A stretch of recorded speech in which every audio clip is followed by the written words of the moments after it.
રેશિયોઝ.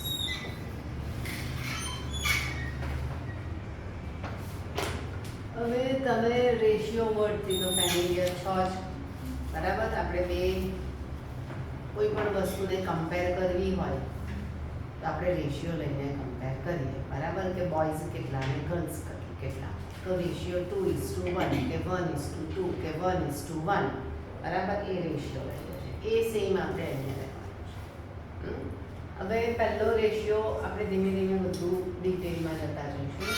તો પહેલો રેશિયો તમારો આવે છે સોલ્વન્સી. સોલ્વન્સી રેશિયોમાં પહેલું આવે છે તમારું કરંટ રેશિયો.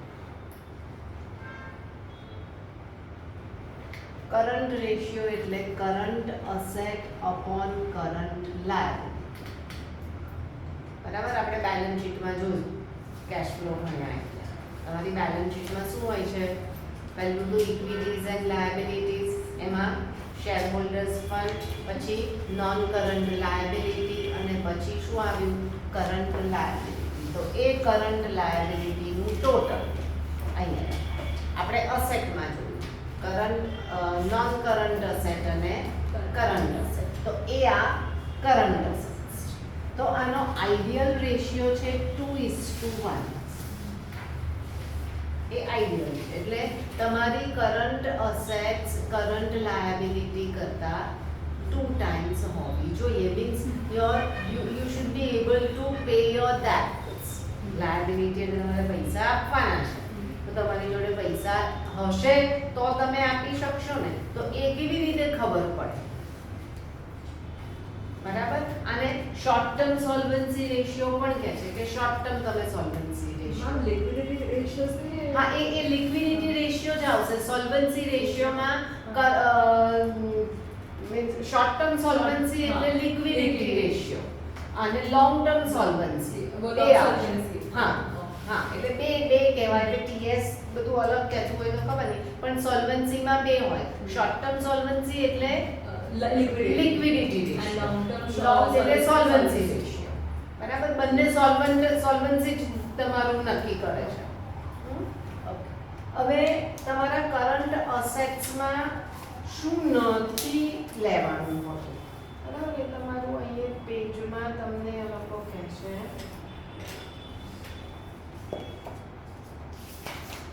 તમારા ચેપ્ટરની થિયોરી બહુ જ વધારે છે. પેજ 4.6 ઉપર આવે છે. આ લખ્યું છે ને તમારું પેજ 4.5 ઉપર જુઓ. લિક્વિડિટી એટલે શોર્ટ ટર્મ સોલ્વન્સી. એટલે સોલ્વન્સીમાં એટલે આમાં લખ્યું જ છે કે સોલ્વન્સી આને શોર્ટ ટર્મ સોલ્વન્સી કહે છે.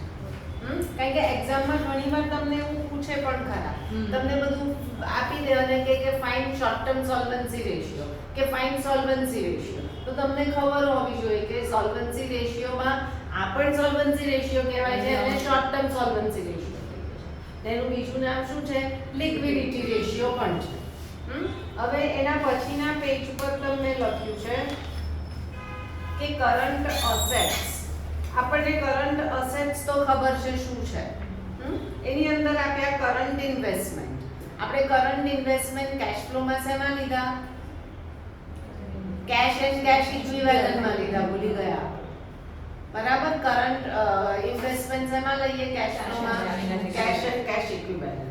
પછી short term investment and marketable securities. પછી ઇન્વેન્ટરીઝ, બરાબર. ઇન્વેન્ટરી એટલે આપણે ગુડ્સ કહીએ છીએ, સ્ટોક્સ જે લાસ્ટ યર કહેતા હતા એ ઇન્વેન્ટરી. હવે ઇન્વેન્ટરીમાંથી શું નથી લેવાનું? તો કે loose tools, stores and spare parts. આનો મતલબ શું થયો?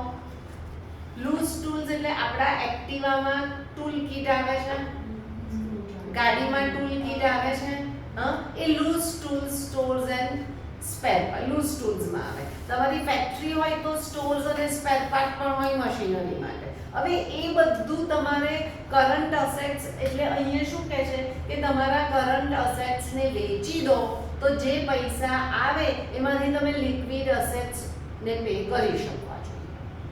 એ આપણો આ કરંટ રેશિયો કહે છે, બરાબર. હવે ટૂલ્સ ટૂલ્સ તમે વેચવાના છો? ના. તો tools, stores and spare parts are the part of your current assets, but they are not included for finding the current ratio as you are not going to sell them. એને વેચીને તમે પૈસા નથી ઊભા કરવાના કે એનાથી તમે કરંટ લાયબિલિટી પે કરશો. બરાબર? એટલે આ ઇન્ક્લુડેડ નથી.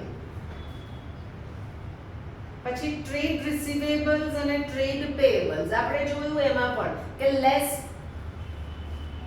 પ્રોવિઝન ફોર ડાઉટફુલ ડેટ્સ કરીએ છીએ આપણે જેનામાંથી ડેટર્સ માંથી અહીંયા લખ્યું છે. બરાબર? Less provision for doubtful debts એટલે તમારા ડેટર્સ જોડેથી તમે કેટલા પૈસા લઈ શકશો.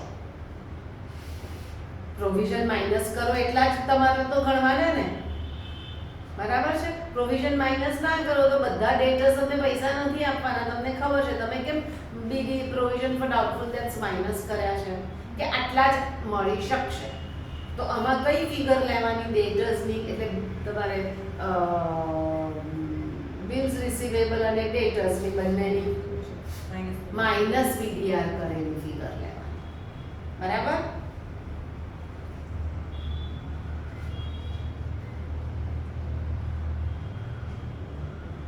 પછી તો બરાબર છે. બીજું તો બધું છે જ. આમાં એવું કંઈ છે નહીં બીજામાં. આ બધું અંદરનું તમારે યાદ રાખવું પડે ખરું.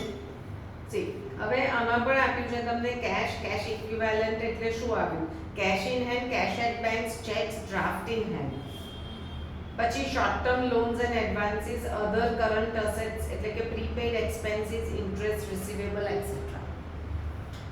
આવું ક્યારે યાદ રાખવું પડે કે તમને આ બધું જુદું જુદું આપ્યું છે તો તમને ખબર હોવી જોઈએ કે આ તમારા કરન્ટ અસેટ્સમાં આવે છે.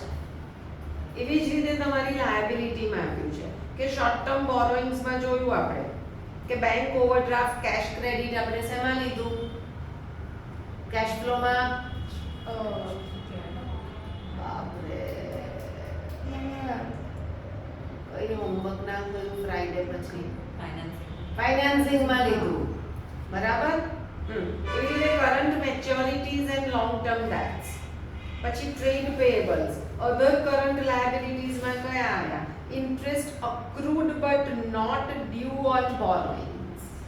આ એટલે interest accrued but not due. આપણે ઇન્ટરેસ્ટ અક્રૂડ ખબર છે, આઉટસ્ટેન્ડિંગ ઇન્ટરેસ્ટ. પણ અહીંયા શું કહે છે કે ઇન્ટરેસ્ટ આઉટસ્ટેન્ડિંગ છે બટ નોટ ડ્યુ.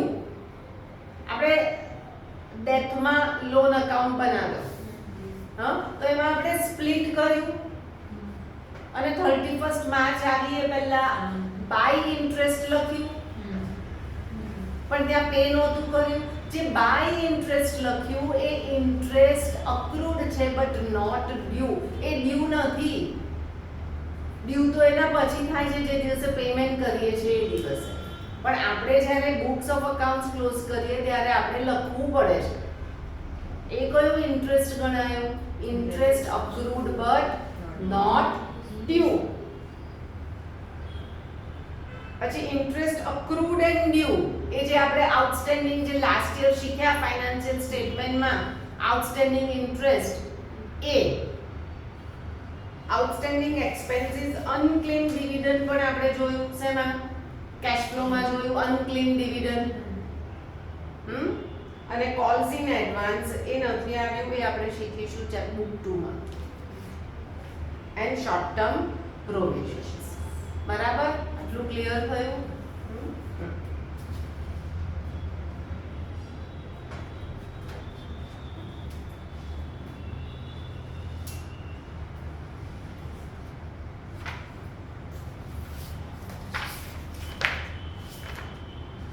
ચલો હવે સમ નંબર 1 પેજ 4.112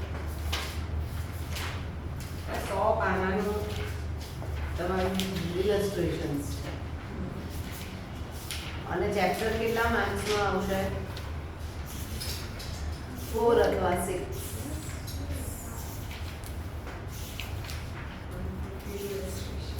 હા, બે જ ઓછું છે.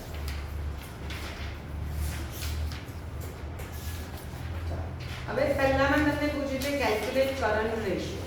હવે આવી રીતે તમને જ્યારે બધું આપ્યું છે ત્યારે આપણે અમુક વાર કન્ફ્યુઝ થઈએ શું લેવું, તો આ જે ગિવન ઇન્ફોર્મેશન છે ને એને put them in the form of your balance sheet. બરાબર? એવું નહીં કે એક્ઝામમાં નહીં ચાલે, ચાલશે જ એક્ઝામમાં. પહેલું શું આપ્યું? Equity share capital. આપણે ભલે કંપનીઝ અકાઉન્ટ બનાવીએ છીએ પણ આ વર્ક આપણે આપણા માટે કરીએ છીએ. So you can prepare these in horizontal form which we are used to and which is easier also. તો અહીં ઇક્વિટી શેર કેપિટલ લખ્યું 8 લાખ. પછી શું આપ્યું? ઇન્વેન્ટરીઝ. હવે ઇન્વેન્ટરીઝ એ શેમાં આવે?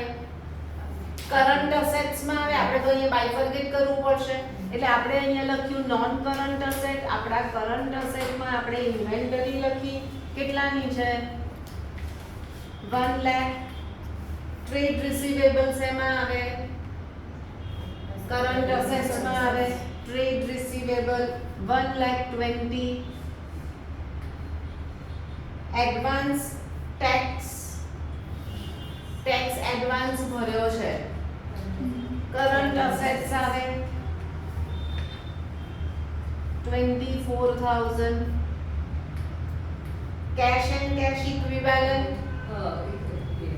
કરંટ અસેટ્સ માં આવશે 56,000. ટ્રેડ પેયેબલ્સ તમારું ઇક્વિટી શેર કેપિટલ પછી નોન કરંટ લાયબિલિટીઝ અને પછી કરંટ લાયબિલિટીઝ આવું હેડ થશે.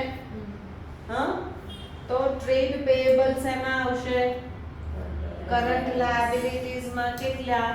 60. પછી શોર્ટ ટર્મ બોરોઇંગ્સ કરંટ લાયબિલિટીઝ માં આવશે 40.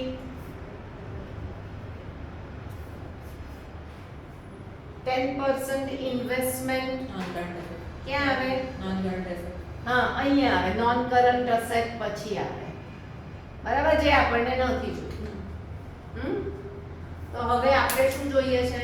કરંટ અસેટ ને કરંટ લાયબિલિટી જોઈએ છે. તમે એવું કરશો તો તમારું બહુ ક્લેરિટી આવશે. શેમાં? કે અહીંયા ક્યાં મૂક્યું તમે, અહીંયા શું આવે, અહીંયા શું આવે, આખી બેલેન્સ શીટ તમારી ક્લિયર થતી જશે. આપણને કરંટ અસેટ જ જોઈએ તો આનું ટોટલ કરી દો અને કરંટ લાયબિલિટી જોઈએ તો આનું ટોટલ કરી દો.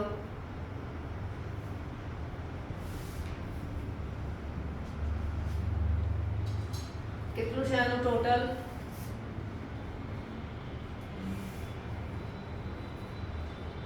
બહુ વાત છે. 110. અરે આનું ટોટલ કેટલું થયું? 3 લાખ થાય. ભાઈ કેમ આટલી વાર લાગે? અને આનું 1 લાખ થયું. અરે 60. અચ્છા, હું તો ખાલી કરંટ લાયબિલિટીઝ નું કહું છું. આપણે શું જોઈએ છે? આપણે આ નથી જોઈતું. આપણે આ પણ નથી જોઈતું. આપણે ખાલી કરંટ અસેટ જોઈએ છે તો આપણે આનું ટોટલ કર્યું. આપણે કરંટ લાયબિલિટી જોઈએ છે આપણે આનું ટોટલ કર્યું. એટલે હવે તમારી ફોર્મ્યુલામાં મૂકી દો. તમારો રેશિયો શું આવ્યો? 3:1. ઓલવેઝ રેશિયોમાં ડિનોમિનેટર 1 જોઈશે.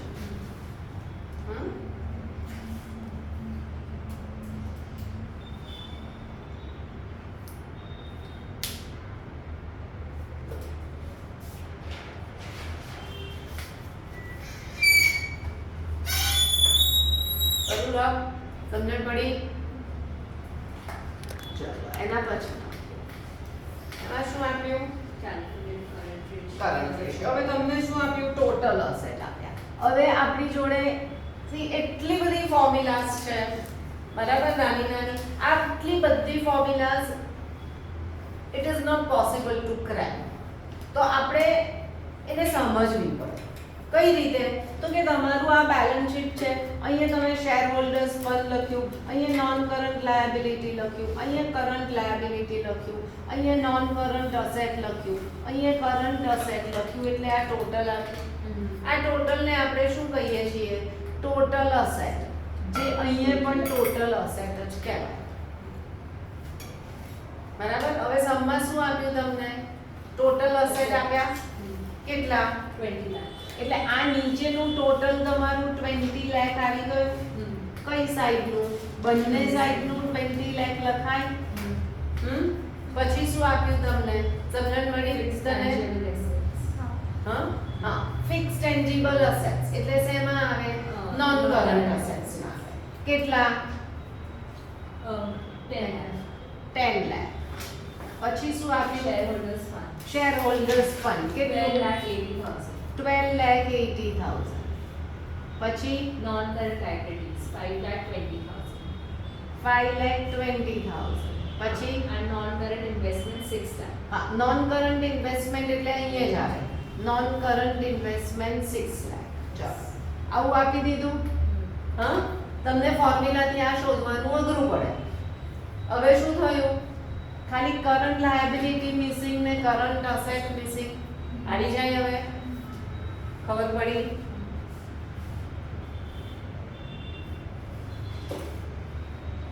એટલે don't get confused, put everything in the form of your balance sheet and you will get your answer. હવે આને તમે હવે ઘણીવાર શું કરે છે બોર્ડ વાળા ને સ્કૂલ વાળા કે આવી રીતે આવેલી ફિગર એ લોકો અલાઉ નથી કરતા. એટલે આપણે શું કરવું પડે? આ રફલી તમને ખબર પડી ગઈ. હવે તમે ફોર્મ્યુલા લખી દો. Share holders fund plus non current liability plus current liability is equal to total asset. Therefore current liability is equal two this much. પડી ગયું. ખબર પડી? અને આવી રીતે કરન્ટ લાયબિલિટી શોધવાનો તરત આઈડિયા નહીં આવે. એટલે put in the form of the Balance sheet. balance sheet.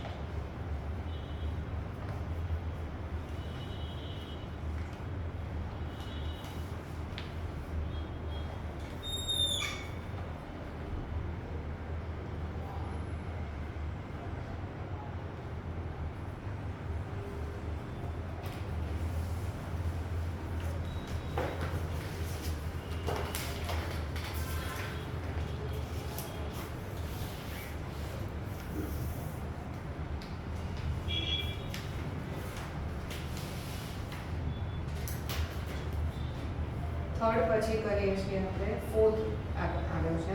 હવે અહીંયા આપ્યું છે તમે તમારી રીતે નોટ્સ બનાવો. બરાબર? મેં તમને પહેલા ફોર્મેટમાં એક ટીક કરાવી કે તમારે કરન્ટ અસેટ્સમાં સ્ટોર, સ્પેર પાર્ટ્સ અને loose tools are not included. Debtors minus bad debts આવશે. એટલે એ બધું નોટ્સ બનાવવી જ પડશે. તમને એવું થશે કે યાદ રહેશે, 100% યાદ નહીં રહે.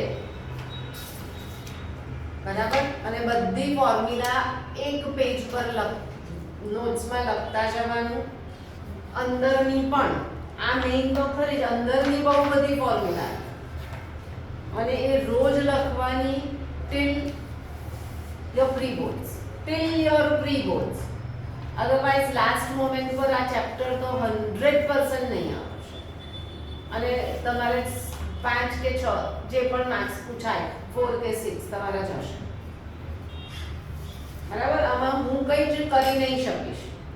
ટોટલી ચેપ્ટર તમારે કરવો પડે કારણ કે ઇટ નીડ્સ કન્ટિન્યુઅસ પ્રેક્ટિસ. હવે અહીંયા બીજી ફોર્મ્યુલા આવે છે વર્કિંગ કેપિટલ. વર્કિંગ કેપિટલ એટલે current asset minus current liability.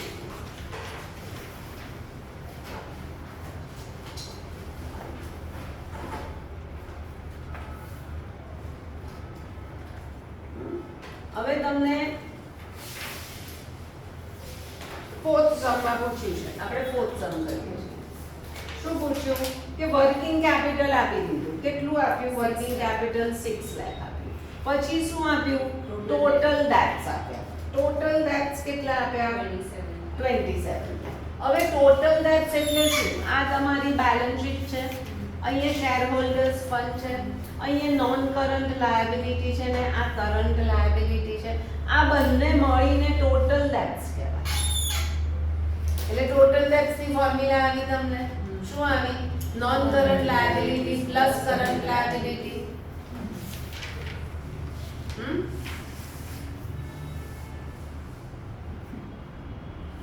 હવે આ બંને મળીને તમને કેટલા આપી દીધા?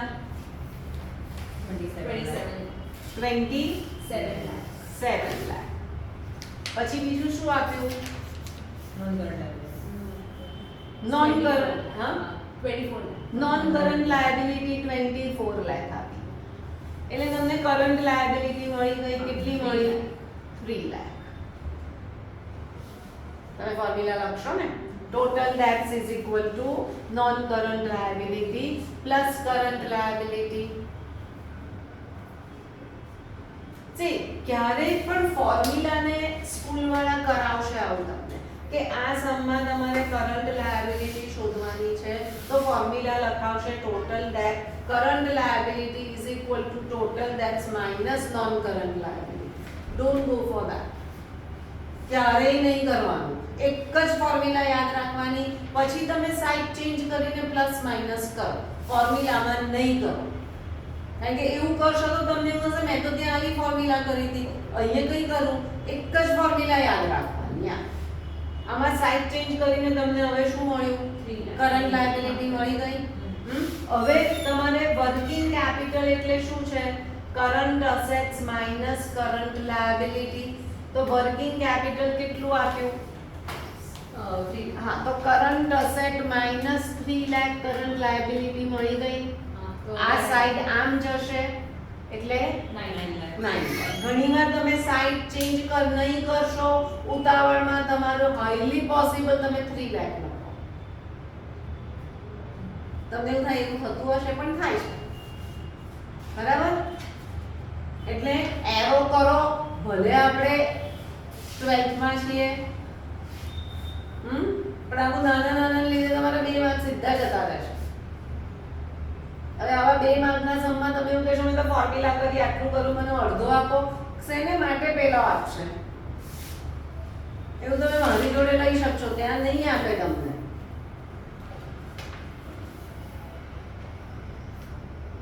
ખબર પડી? આખો ચેપ્ટર આવું જ કરવાનું છે.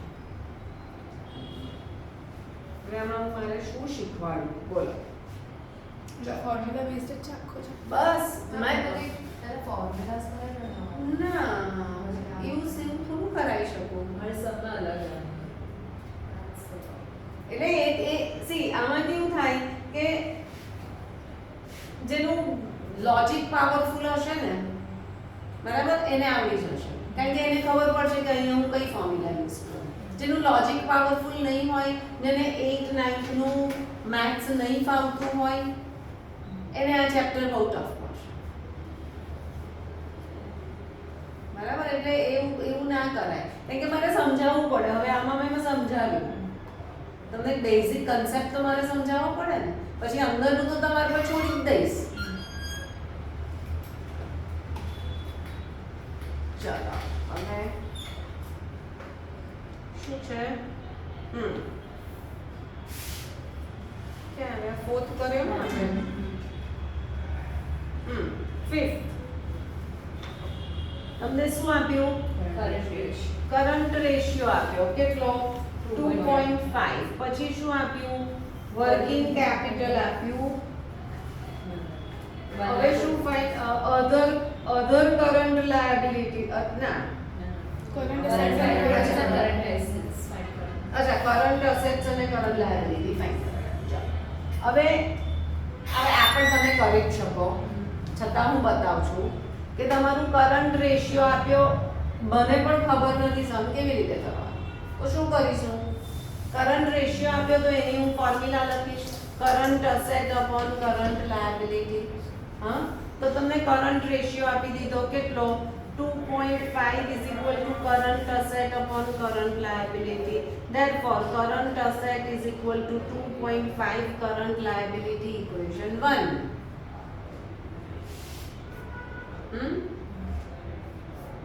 બરાબર? હવે આપણને બીજું શું આપ્યું? Working capital. તો working capital is equal to current asset minus current liability. Therefore 1,50,000 આમાંથી કરંટ અસેટ 2.5 લાયબિલિટી છે, તો કરંટ અસેટ ને બદલે હું અહીંયા લખું 2.5 current liability minus current liability. તો શું થયું? Therefore 1,50,000 is equal to 1.5 current liability. therefore 1,50,000 upon 1.5 is equal to current liability. Therefore current liability is equal to કેટલા થશે 1 lakh. સમજણ પડી? એટલે કરંટ અસેટ્સ મળી જાય, તમે ગમે ત્યાં મૂકો, અહીંયા મૂકો, અહીંયા મૂકો, wherever. આમાં મારે શું શીખવાડવાનું? તો એ અમુક સ્ટુડન્ટ્સને જે વીક હોય છે, આ નથી ફાવતું, મારે એક કે એક સમ બોર્ડ પર કરવા પડે છે. I don't have any choice, any option. બરાબર? હું એવું ના કરી શકું કે ભાઈ તમે કરી લો, કારણ કે એ લોકોને બે ઇક્વેશન સોલ્વ કરતા પણ નહીં આવડે.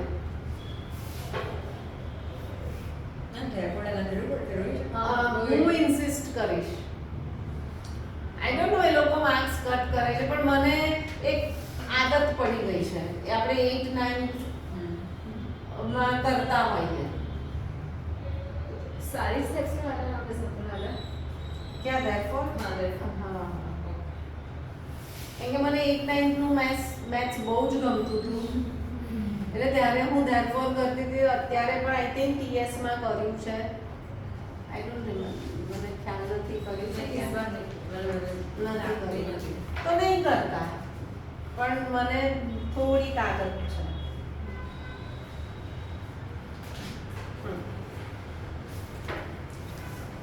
કર્યો फिर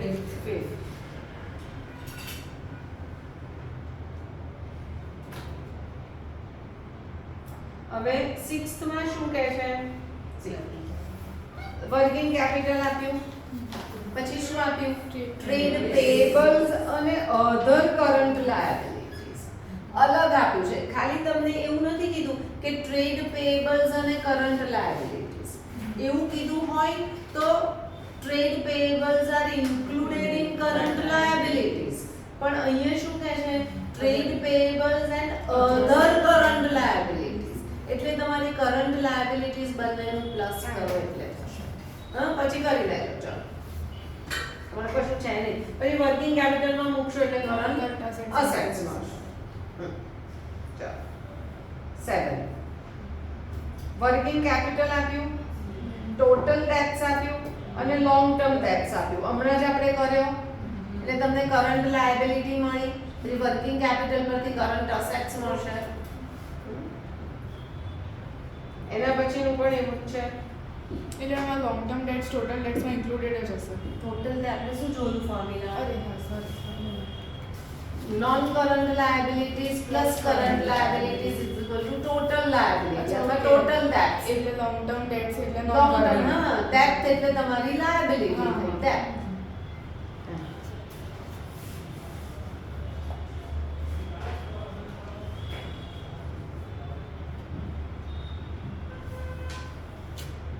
હવે અહીંયા આપ્યું છે તમારું 10th જોઈએ છે. આપણે વચ્ચે સ્કીપ કર્યો, 9th સ્કીપ કર્યો, 3 સ્કીપ કરાવ્યો ને. આપણે 10th જોઈએ છીએ. Current assets inventories. બરાબર? હવે અહીંયા કરન્ટ અસેટ્સ માં ઇન્વેન્ટરી ઇન્ક્લુડેડ છે, અધર કરન્ટ અસેટ્સ નથી આપ્યું. બરાબર? એટલે એ એડ કરવાની નહીં. સમજણ પડી? હા, અહીંયા આપ્યું ટ્રેડ પેયેબલ્સ અને કરન્ટ લાયબિલિટીઝ સી, એટલે ઇન્ક્લુડેડ છે. હવે તમે લોકો શું કરો ઉતાવળમાં, આવું બધું ધ્યાન ના જાય એટલે અરે 2 માર્ક કે 1 માર્ક જે આવ્યો એ રોંગ પડે છે. બરાબર? હા, આવું થયું ને તને? હા,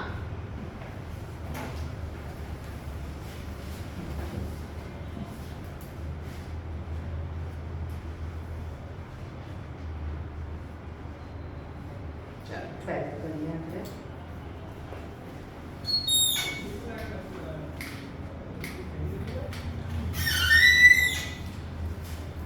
Ratio of current assets to current liabilities is 1.5:1. બરાબર? તમને આપી દીધા છે કરંટ અસેટ્સ, કરંટ લાયબિલિટીઝ. કેટલા આપ્યા? કરંટ અસેટ 3 લાખ અને કરંટ લાયબિલિટી કેટલી આપી? 2 લાખ આપી. બરાબર છે? એટલે તમારો કરંટ રેશિયો કેટલો થયો? 1.5:1 થયો.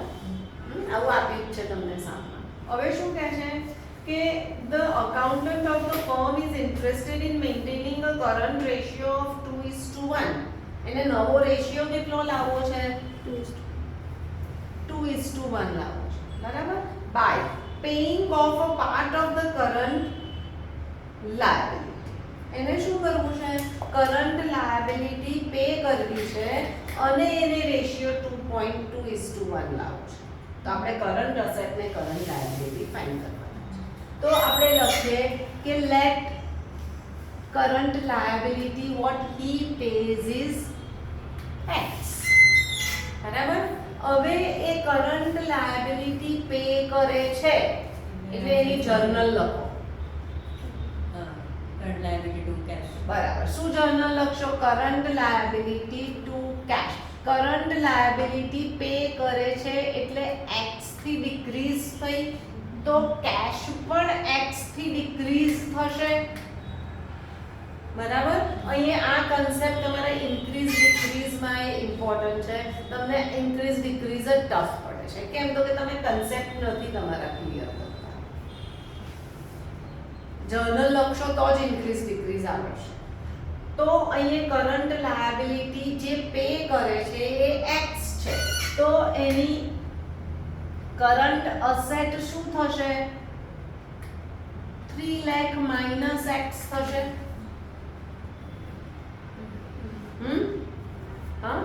હવે તમારું current ratio is equal to current asset upon current liability. તો કરંટ રેશિયો એને 2 છે. તો કરંટ અસેટ્સ કેટલા છે? 3 lakh minus x upon current liability એ પે કરે છે. બરાબર? x. તો એની કરંટ લાયબિલિટી પણ કેટલી થશે? 2 લાખ માઈનસ x થશે. હવે શું કરવાનું? આવું મારે શીખવાડવું પડે છે કે ક્રોસ મલ્ટીપ્લિકેશન કરો પણ બ્રેકેટ લખજો કારણ કે x ને પણ 2 એ મલ્ટીપ્લાય કરવા પડે.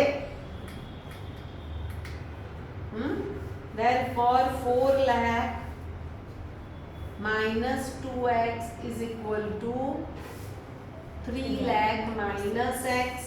આ x મોટો છે એટલે એને આમ લઈ જાઓ એટલે સાઈન પ્લસ થશે.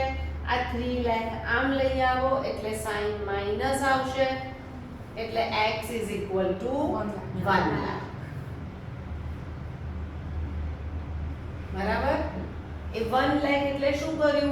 he pays current liability of 1 lakh to maintain the current ratio 2:1. આ સ્ટેટમેન્ટ લખવું પડે. શું કર્યું? એને શું પૂછ્યું છે? How much current liability he pays. તો એને કેટલી પે કરવી છે? if he pays current liability of 1 lakh to maintain the ratio 2:1.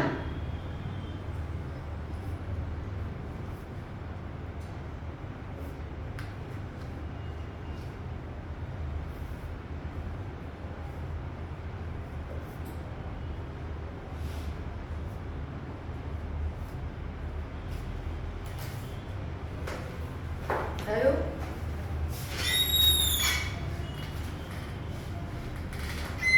ચલો એના પછીનો 13. કરંટ અસેટ્સ આપ્યા 8,75,000 અને કરંટ લાયબિલિટી આપી 3,50,000 અને કરંટ રેશિયો એટલે થયો તમારો 2.5:1. હવે એને શું કરવું છે? નવો રેશિયો પણ એને અહીંયા 2:1 જ કરવો છે. પણ કેવી રીતે?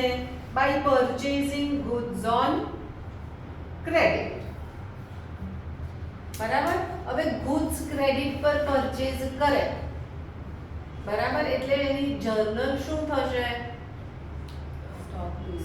Stock two creditor.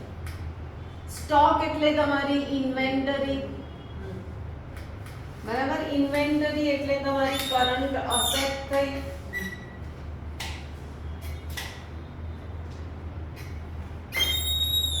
તમે પરચેઝ કર્યો એટલે સ્ટોક વધ્યો અને creditor payable towards creditor increases એટલે તમારી કરંટ લાયબિલિટી વધી.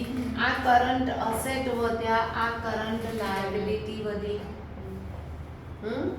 હવે તમારે suppose he purchases stock of rupees x,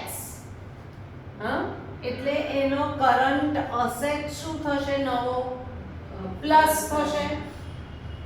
નવો કરંટ અસેટ પ્લસ થશે અને કરંટ લાયબિલિટી પણ ઇન્ક્રીઝ થઈ એટલે પ્લસ થશે. તો શું લખીશું? 2 નવો current ratio is equal to current asset plus x upon plus x. હવે સોલ્વ કરો.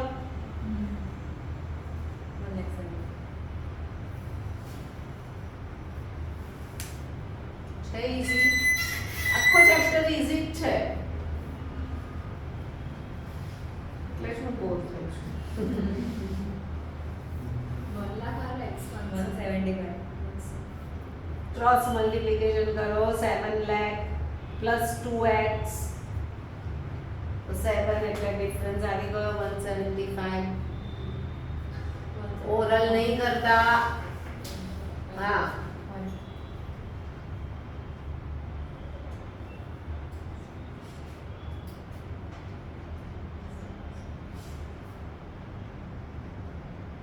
થયું. હા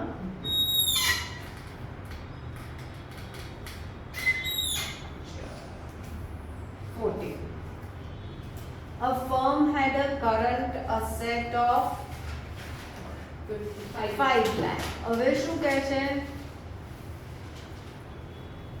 It paid current liability of 1 lakh and now the current ratio is 2:1. Determine current liability and working capital before and after payment. બરાબર? તો આપણે બે part કરીએ. આ before અને આ આફ્ટર. આપણને બિફોર કરંટ એસેટ આપ્યા છે, કરંટ લાયબિલિટી બિફોર નથી આપી. તો સપોઝ x છે. હવે કેટલી કરંટ લાયબિલિટી પે કરી એને? 1 લાખ. તો અહીંયા કરંટ લાયબિલિટી કેટલી થશે?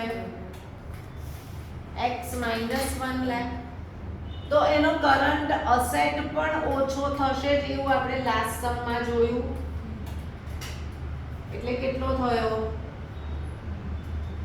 4 લાખ થયો. અને કરંટ રેશિયો કેટલો આવ્યો? 2:1. તો ફાઇન્ડ કરો ચલો x.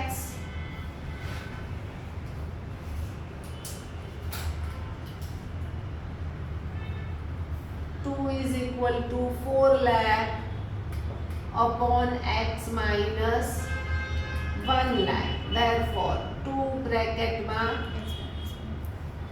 is equal to 4 lakh. Therefore 2x minus 2 lakh is equal to 4 lakh. Therefore x is equal to 2 lakh આમ ગયા 6 lakh. એટલે x is equal to 3 lakh. આ શું છે? x એટલે શું સપોઝ કર્યું? અહીંયાનું. એટલે અહીંયા 3 લાખ આવી. તો તમને શું કહે છે? Working capital. તો current asset minus current liabilities. તો કેટલું આવ્યું અહીંયા? 2 લાખ. એવી જ રીતે અહીંયા 2 લાખ. કરંટ લાયબિલિટી સેમ રહી, સોરી વર્કિંગ કેપિટલ સેમ રહ્યું તમારું.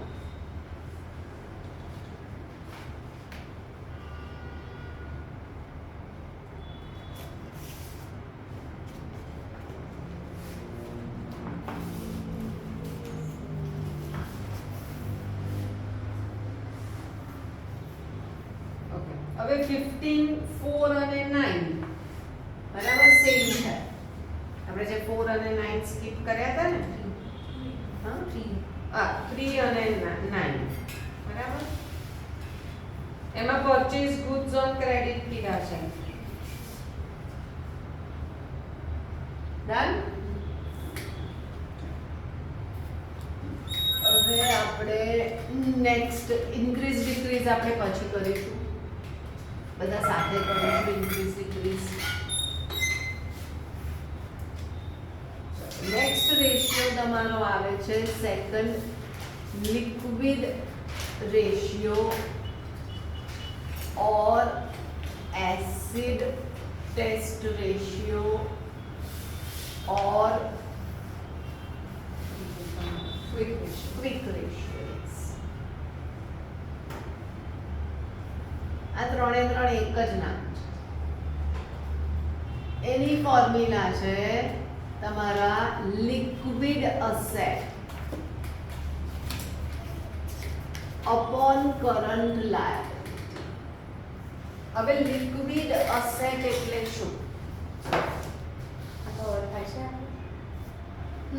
હા, લિક્વિડ અસેટ એટલે current asset minus inventory minus prepaid expense upon current liability.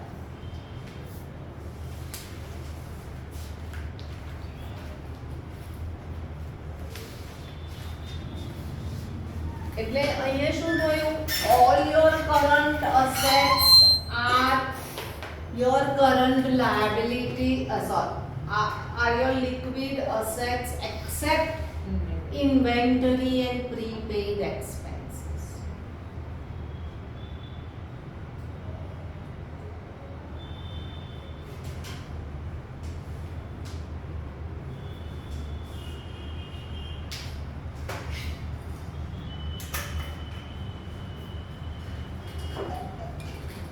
હવે આવું કેમ? તો લિક્વિડ અસેટ નો તમારો આઈડિયલ રેશિયો છે લિક્વિડ અસેટ નો 1:1.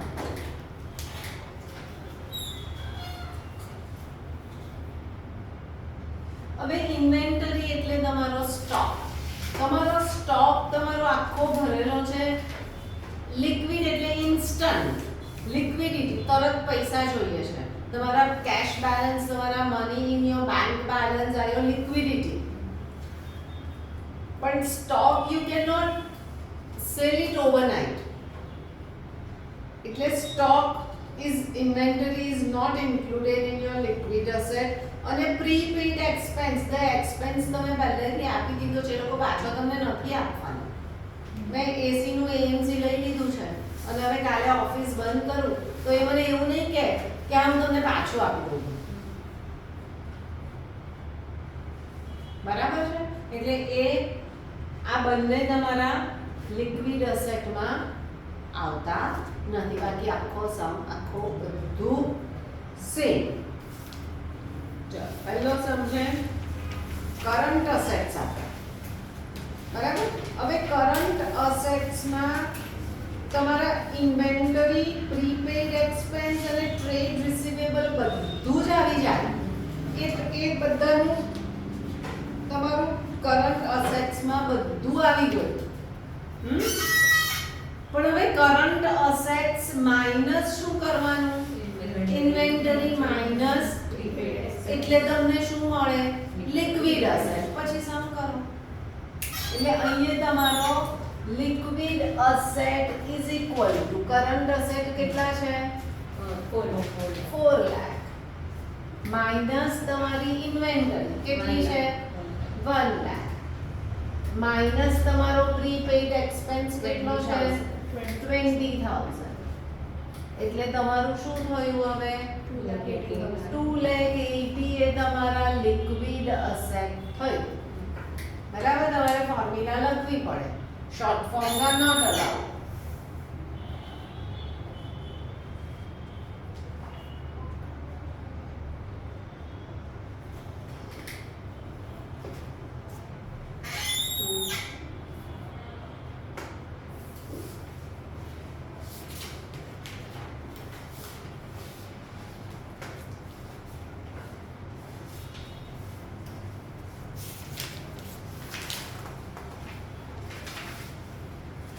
ચાલો હવે 18.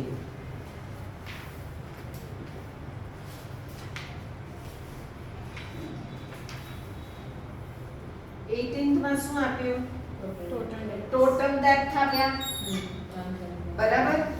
એટલે non current liability plus current liability, total asset આપ્યા.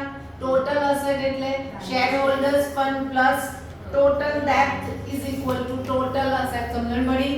તમારી બેલેન્સ શીટ જોશો તો ખબર પડશે કે shareholders fund plus total ડેપ્થ is equal to total asset. આખી balance sheet it should be in the front of your eyes.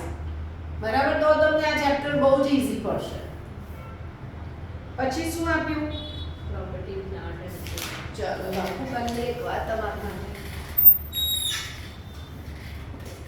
ચલો આપણે બેલેન્સ શીટના ફોર્મમાં મૂકી દઈએ.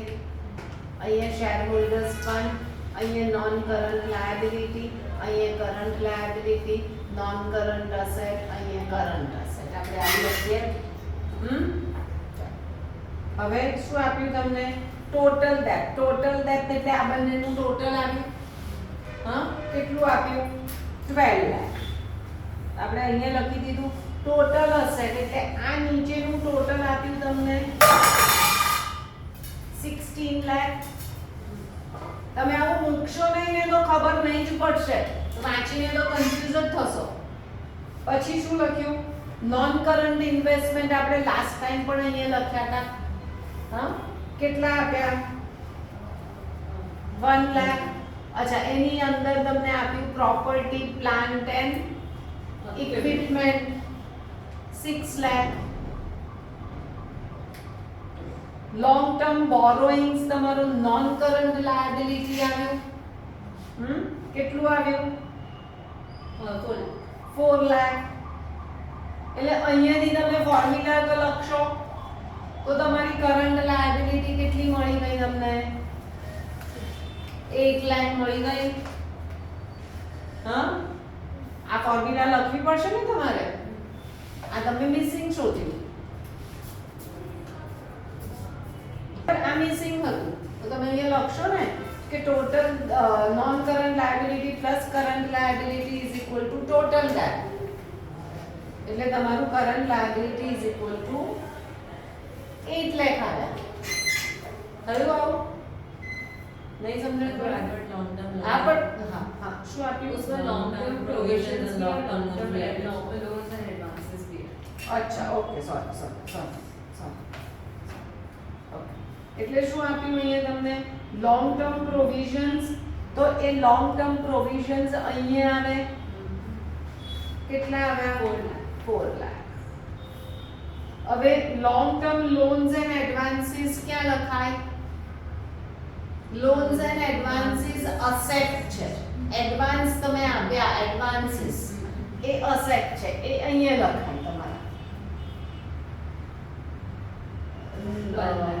એડવાન્સીસ લોંગ ટર્મ કેટલા? 1 લાખ. અત્યારે આપણે એટલે લખીએ છીએ કે તમને બધી ખબર પડે. હવે ઇન્વેન્ટરીઝ. તો ઇન્વેન્ટરીઝ કરન્ટ અસેટમાં આવે અને પ્રીપેઇડ એક્સપેન્સ પણ કરન્ટ અસેટ્સમાં આવે.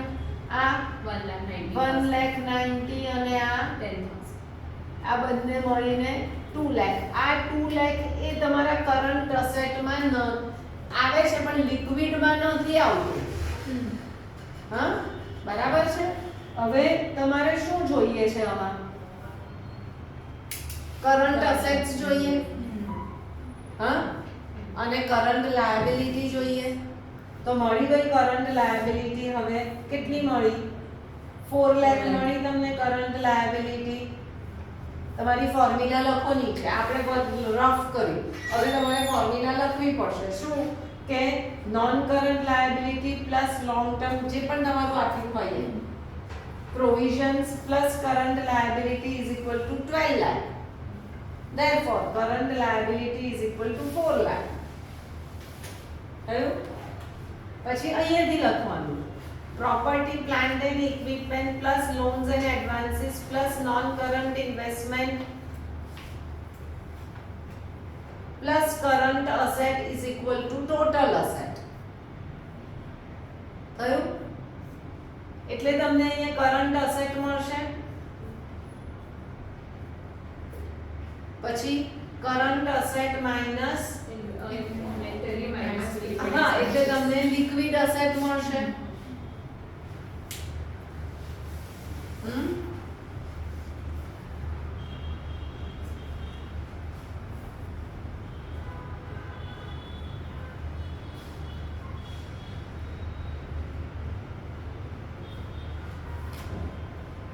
ખબર પડી હમ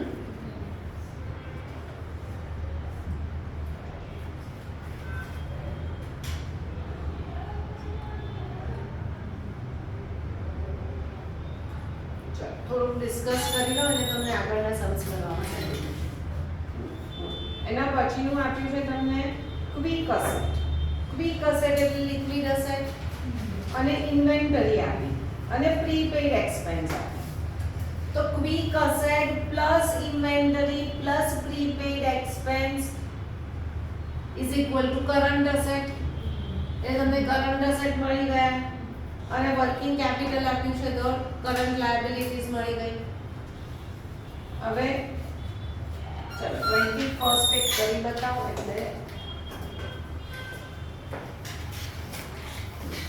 શું કહે છે 21st માં Current liabilities of a company are 21st current liability 6 lakh છે પછી શું આપ્યું current ratio. કરંટ રેશિયો 3:1 અને લિક્વિડ રેશિયો 1:1. 1:1 હવે આમાં શું કરાવો હવે current ratio is equal to current asset upon current liability 3 current asset નથી આપ્યા પણ નીચે 6 લાખ આપી દીધા એટલે કરંટ અસેટ મળી જાય similarly current liability liquid ratio પરથી લિક્વિડ અસેટ મળે હવે current asset minus liquid asset એટલે ઇન્વેન્ટરી બરાબર current asset minus liquid asset એટલે ઇન્વેન્ટરી એટલે ઇન્વેન્ટરી મળી ગઈ બસ આખો સમ આવી જ રીતે બધું આવી રીતે એટલે હવે તમે જોઈ લો મારી જોડે આવું